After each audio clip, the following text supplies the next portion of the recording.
We should have paper. Oo nga. Professional. Oo nga.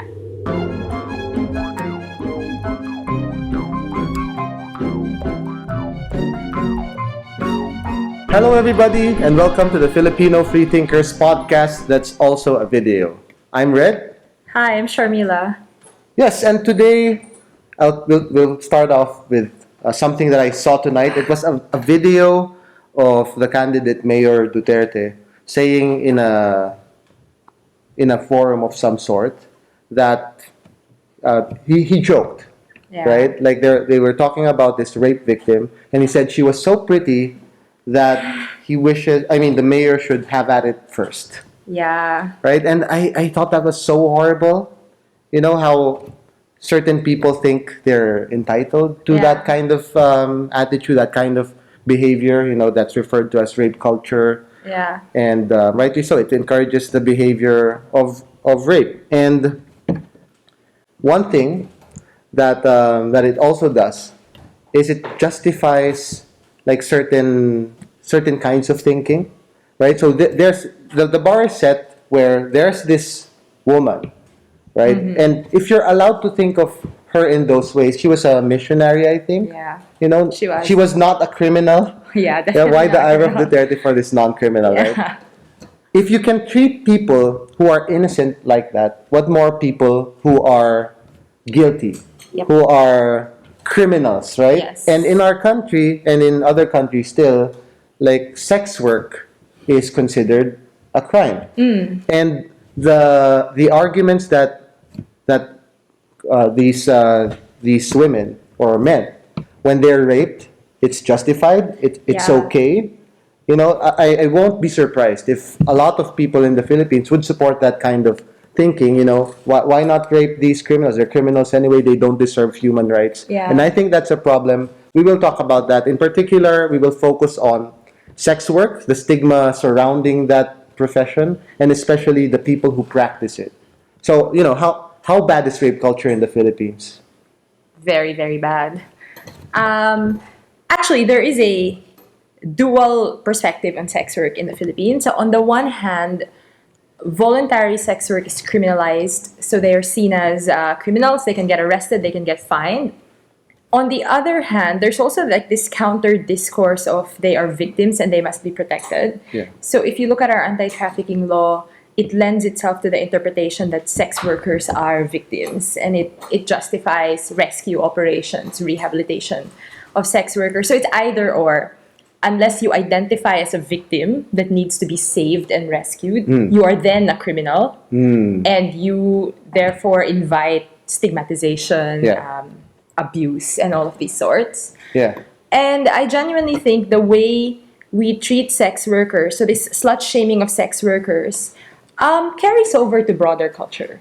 And we complain when it happens to someone who's not a sex worker, hence the fallout from the Duterte comment, right? But like a lot of that has its origins also in how we treat women who sell sex for money. Yeah. So just to start things off, just to set the Yeah. context, we keep saying sex work here. Yeah. You know why? Can you explain to us why the importance of calling that kind of thing sex Yeah. work instead of prostitution, which Right. maybe more people are familiar Yeah, with? and which our law actually uses. Yeah. I think language is very, very important. Okay. And prostitution has very negative connotations, whereas sex work indicates that it is work, just like any other work. Okay. So I think it's quite important to just use sex So work. it does not start off from a position of guilt. You know, it presumes, Yeah. you know, it doesn't assume that the woman is being forced into it. There's an element of Mm-hmm. Yeah. coercion. You know, that's Exactly. implicit in just the, like in any yeah. other form of work, you call it domestic work, you call it factory work, right? Yeah. I mean, there will always be some abuse, there will always be some coercion, but on balance, you assume first that it is legitimate work. Yeah, yeah. And then you Yeah. find out, okay, it is prostitution, and like nobody, I think, is for people being forced into doing something. Oh yeah, of You know, course. let alone like Yeah. have sex. Of course, if it's not in their will. Yeah. But if it is, that's something that we should start talking about, because there are Definitely. people, this is hard for people, or Yeah. especially for certain feminists, to believe that women and men, of course, Can men opt into participate this. into, yeah, Yes. they choose to do it. They like it, they enjoy it, and they believe that if they like it and they can get paid for it, why Yeah. not? I mean, obviously, consent is a very complex issue, right? Yeah. It's not a straightforward. You Not said black and yes, white, yeah. therefore there's no problem. I think we need to recognize, though, that for a lot of, especially poor women, right, Yeah. whatever choice they make will be circumscribed, right? Like, the comparative here isn't sex work versus high-paying, super secure job. The comparative here is going to be sex work versus like other similarly vulnerable work, right? Working as migrant domestic workers. Yeah, where they could be raped. Factory work. Yes. Like equally vulnerable, an argument can be made that some of them have had bad experiences as domestic workers. Yeah, Also, yeah. they had to stay away from their families. They couldn't see their kids grow up. They earned less. So I think the comparative we have is what options are really available to these people, right? Yeah. So there are people who, it's like only one among the other yeah. choices, Yes. right? But is it even a bad choice? Exactly. Right? Because Yeah. the narrative that they're forced into it, not in a very coercive way, Yeah. they make a very conscious choice Yeah. that among the bad choices, this is what I want. But is it even a bad choice? Is there a possibility that, okay, I am secure, Mm-hmm. I could have gotten a job in a PR firm, make big money, but I'll get a job as a Mm-hmm. Yeah. high-paying, sex worker, or I just learned of a term, erotic services provider. Yes. Right? What's the difference of that? Erotic services provider, sex work. Is there even a difference? In some situations, there can be. So obviously, like any industry, there are tiers, right? Okay. So there are sex workers who work on the street, and they probably are more vulnerable to violence and abuse, partly also because of their legal status. Yeah. There Yeah. might be others who would transact online and charge more, potentially less vulnerable, although all of them are vulnerable because of criminalization. I mean, others decide the terms and Yeah. what sex acts are involved. So yeah, it's a multi-tiered industry also. Okay. Yeah. And the way they're protected now is they have these pimps, right? Like that's how it's depicted in media, Yeah. where if you harm them, more than is in the agreement or in the Yeah. that contract, right? Yeah. Like you can get beat up by the mob who controls the industry. And what kind of protection is that? If those are the people who protect you, Yeah. then you're also endangered because your protectors can be your captors. And if you want to get out of it, this is Yeah. depicted often enough It is. in media. And how true is that? How true is the depiction? Like compare it with the stories of people you've heard. I know that you know people from the Philippine Sex Workers Collective. Yeah, the Philippine Right? Sex Workers Collective, yes. Okay, tell us about that. How much do the stories in media, in movies and TV? So in some situations, you have pimps and managers. Yeah. In other situations, sex workers operate alone, especially with the internet, which has made it a lot easier to advertise carefully. Does it happen on Tinder? Is that what are the avenues that I'm not sure about Tinder. I Okay. know online advertising is Yeah. happening also. So not all pimps are necessarily abusive. Like a lot of these sex workers, if you talk to them, will say they're grateful to the pimps for providing them an avenue to earn a living. So that's yeah. not a negative term. So Still, the pimp at least. It has negative connotations. Like what is the actual PC word for manager? Okay. Talent agent, So- friend. Yeah. Thank you for clarifying.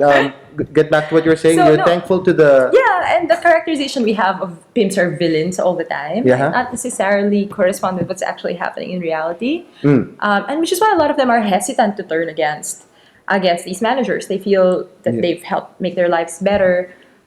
In some situations, you may have abusive pimps. That's true. Although that makes us ask the question also, why are sex workers left in a position where they have to rely on these people to protect them? Yeah. And that's because they get no protection from the state. Yeah. And they get no access to justice if there's abuse, right? Yeah. Precisely because of the illegal nature of their work. Yeah, so we've alluded to it enough. Yeah. Like legalization or at least decriminalization. Like, should we go in that direction? Because other countries They're going in the direction of criminalizing just one side of the equation. Yeah, I think it's going to be very hard to find someone who can make a reasonable defense of criminalizing the sex worker too, like of throwing sex workers into jail. Like that's just very difficult to defend. Although that is the status quo for us, right? Yeah. The two models are decriminalizing the sale of sex, but criminalizing buying, or just full decriminalization. Okay. Based on the data we have, so New Zealand and New South Wales in Australia have full decriminalization, and the outcomes there have been far better for sex workers. So higher income, better access to police protection, Yeah. better health outcomes as well. In Sweden, they have the model of decriminalizing one side of the equation, still keeping buyers criminal. France recently just followed that model. The problem with that model is if you criminalize one side of the equation, you still drive everything underground. Same diff, right? Because they'll Yeah. still need to engage in the trade. Yeah. But the danger, I mean, there are unintended consequences of policies, which is why policy should be based on evidence and not morality, right? Yeah. Some of the unintended consequences of criminalizing demand is so presuming it works, right? And you truly reduce demand, Yeah. you're gonna have to drive prices down because you'll increase competition among them, Yeah. which makes them worse off because where will they go otherwise? So that's one. Next, the kind of men who will then opt in are those who don't necessarily care about law enforcement or the law, Yeah. who are braver, right? Yeah. You probably scare away the nice guys with end demand. But that's exactly the clients you want to protect them from. And it's still hard for them to screen. They still won't be able to do that. Whereas in New Zealand, they are, right? So I think like while the intention of end demand is good, it's hinged on protection, the unintended consequences are still quite bad. It's still better, I think, than full criminalization. I think it's it's half of the problem, I think it depends how you look at it. Okay. So you can make that argument. Yeah, Obviously, it's still better, right, than the sex worker getting thrown into jail. I mean, the other argument, though, is it's a political capital argument. The moment you've gone in this direction, it becomes so much harder to get traction for full decrim. Yeah. Because then the state can just say we are already officially protecting you anyway. Yeah. It becomes so much harder to argue the granularity. Okay. So I guess it depends what perspective you take. And even beyond the obvious effects that you can look at, the evidence, there is stigma still. Yeah. I mean, of if one course. side of the equation is still criminal, Yes. then you're still a criminal, you're still a victim, Yes. and some people just do not want that narrative anymore. So you still deny them agency, right? Yeah, you deny them Yeah. agency. You assume that they're victims. Yeah. You assume that they're lesser people than you. Yep. And the kind of question that would you be okay if you found out that your partner, your girlfriend, someone you're courting, your fiance, is a sex worker, and then people would no, that's a deal breaker for me. Yep. And why? Why? I don't understand. Because of this narrative. Because of for one thing, the criminal narrative. There's the ethical narrative. There's a conservative narrative in this country. Do you think we're ever gonna get there? I believe we are eventually. Like all progressive things, you will get there at some point. But how long? Right? There is some discussion in policy circles about adopting the Swedish model, actually. And just because right now, like I said, we have a strange tension in our legal system, right? Of seeing them as both victims and criminals. So there's a move to just abolish the criminalization and move on to decrim, but the Swedish model. I don't know how successful that will be, but I'm inclined to agree with you that this is a very long game, a bit pie in the sky. But I mean, so was voting for women at some point. Yeah. Yeah. So we're putting, there's that contrast there. Like, is sex dirty, or is it the most precious thing ever? We've been talking about these two sides. These conflicting things, victim or criminal. The same with sex.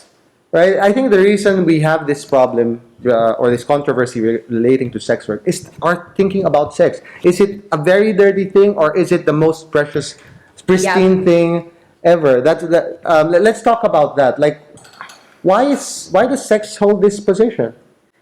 So I mean, I genuinely struggle to understand because sometimes the same people would make both arguments in different Yeah. in different forms. I've So seen that. on the Yeah. one hand, there is derision against sex work because it's easy money and these are like dirty women. Yeah. But then on the other hand, you're going to say we need to protect them and they're being exploited and Yeah. something very precious is being taken away and their dignity Yeah. is being Your shattered. body right? is a temple. But I'm like, how can both coexist?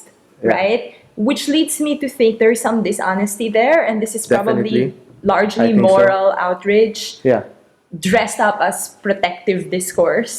I think so. I Yes. think people see sex as the most precious gift that Sure, yeah.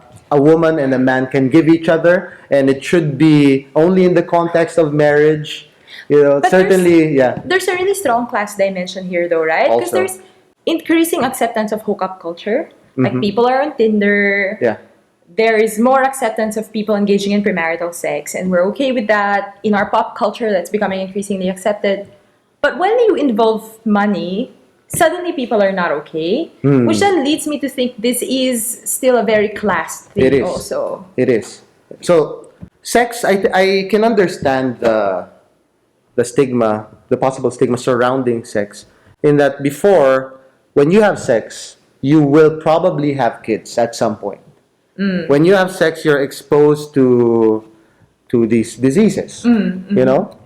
Now that no longer is the case. We Yeah. can use contraception, Yeah. right? Yeah. We can prevent all of those negative or potentially negative diseases. You know, we can prevent unplanned pregnancies. So, you know, you take that out of the equation. Sex is just one activity that two people or more Yeah. can participate in Consensually. consensually. Yeah. You know, that's the ideal. Yeah. And if it's done in that way, is there anything wrong if marriage is not involved? I think that's still one of the things that drives the stigma behind sex work. You know, you're doing it outside of marriage.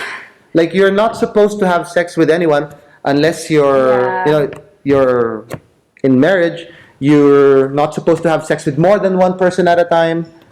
You know, Yeah. what do you think about that? Like, because we have to address this, it's not purely a human rights thing. If you don't attack that moral, And there is also the conservative perception angle. of perception of sex workers as ruining families. yeah, And leading husbands to go astray. yeah. So there's that fear. So their marriage was perfect. Yeah. They would have stayed together for 50 years if not for the existence of sex workers. You know, like it wasn't broken in the first place, which is why the guy looked for sex elsewhere. No, Not never at all. that.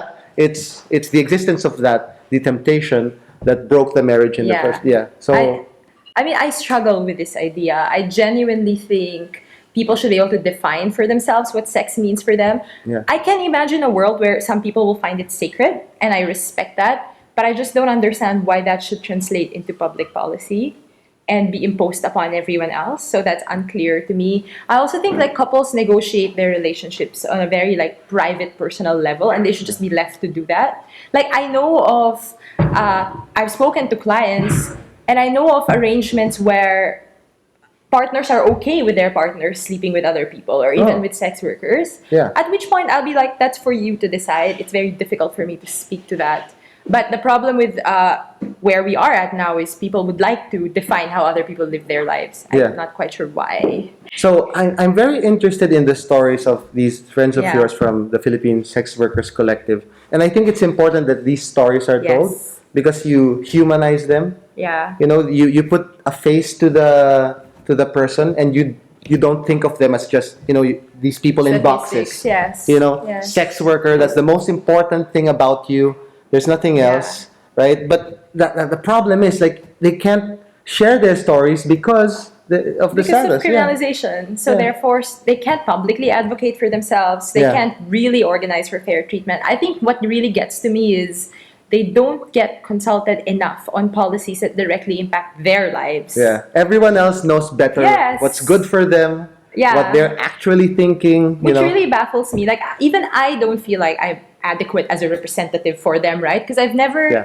engaged in sex work. But, like, we should be listening to the people whose lives we're are actually affected. there. Who are there, who And experience it. like you're more used to their stories. So Yeah. can you still imagine now, like what someone coming from the outside and meeting these people, like what will surprise them? What will they find like? So, this is what I say about popular representations of sex workers in media. Often they are seen as victims, as people who are coerced into Yeah. it, as people who are desperate to find a way out of the trade but just have no options. And a lot of times I feel we need to be more critical of those portrayals and those interviews. Because if you interview a sex worker and they know that owning up to it and not identifying as a victim can lead to them being arrested or further stigmatized, what incentives are there for them, right? So it's likely that they'll just give you the well-rehearsed old story, Okay. right? So I think a lot of these stories come out when in an environment where they trust the interviewer, in an environment of non-judgment. When they're safe, yeah. Yes. So a lot of times, the popular media depiction of them as victims and identifying as victims, I sometimes wonder, and I've asked them, what choice do they have? Obviously, they're just going to tell you what you want to hear. If you are an interviewer who clearly comes in with a bias already of trying to save them and improve their lives. But in an environment where they feel a bit more safe and where they trust that the interviewer respects their work, which is like the situation I am in with them, right? You hear more stories about how this has just been more convenient for them. It has allowed them to be around when their children are growing up. Some of them have worked as migrant domestic helpers and been abused by their employers in Saudi or Kuwait, and they don't want to go back to that life. Sex work gives them more freedom, more flexibility. There are a lot of stories of running away from the police, abuse and blackmail by police officers, and so they're just they're just pushed into forming their own support networks and coping mechanisms. They look after each other. If someone is jailed, they raise the money to pay the bond. If someone gets sick, they raise the money to pay the hospital bill. And it's just like this entire self-contained system of supporting each other because the state has forced them to disengage. Finally, how do we move forward? Especially free thinkers who watch this podcast, legislators, consider the full decriminalization. But for the average free thinker watching this podcast, like, what's the next step for us to bring society in that better direction? I genuinely think we should be engaging sex workers more in conversations where the premise is, not one of judgment, where we're like, it is your story, your experience will take primacy. I'll take my cues from you. I think there needs to be more engagement with the sex worker organizations or sex workers themselves to let them tell their stories. Yeah, and for starters, replace prostitute in your lexicon. Yes, please. With sex sex worker. worker. Yes. Thank you for watching this episode. If you have comments, say so in the comment section. And we will talk about this at the next meetup. On behalf of Sharmila, Garrick, the Analyst Desk, see you next week.